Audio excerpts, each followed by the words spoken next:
ഇത് നമ്മുടെ ഹിമാപസന്ത് മാവാണ് കേട്ടോ.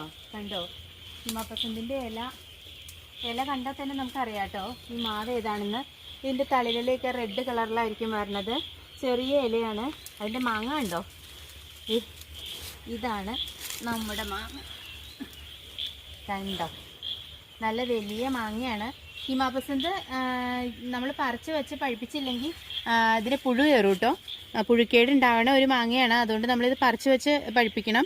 ഇത് നല്ല വലുപ്പത്തിലാണ് ഉണ്ടാകുന്നത്. ഇത് ഏകദേശം പഴുത്തിട്ടുണ്ട് കേട്ടോ. ഇത് നമുക്ക് പറിക്കാം. ഞാനിത് കവറിട്ട് വെച്ചേക്കുമായിരുന്നു. ഇത് കവർ പൊട്ടിയിട്ട് ഇതുണ്ട്. ഇത് നമ്മൾ കവറിട്ടതായിരുന്നു. ആ കവർ പൊട്ടി. അപ്പോൾ ഞാനത് മാറ്റിയതാണ് കേട്ടോ. ഇനി നമുക്കിത് പറിച്ചിട്ട് എങ്ങനെയുണ്ടെന്ന് നോക്കാം കേട്ടോ. ഇതിൻ്റെ വെയിറ്റ് നോക്കാം. ഒരു മാങ്ങ അതേ കണ്ടോ, നല്ല വെയിറ്റ് ഉണ്ട്. അപ്പോൾ ഇതിന് എത്ര വെയിറ്റ് വരുന്നത് നമുക്ക് നോക്കാം. പിന്നെ ഇത് കട്ട് ചെയ്തിട്ട് ഇതിന് ടേസ്റ്റ് പറയാം കേട്ടോ. ഏകദേശം പഴുത്തിട്ട് ചെറിയ പഴുപ്പൊക്കെ ആയിട്ടുണ്ടെന്ന് തോന്നുന്നു. അപ്പോൾ നമുക്ക് കട്ട് ചെയ്ത് നോക്കാം.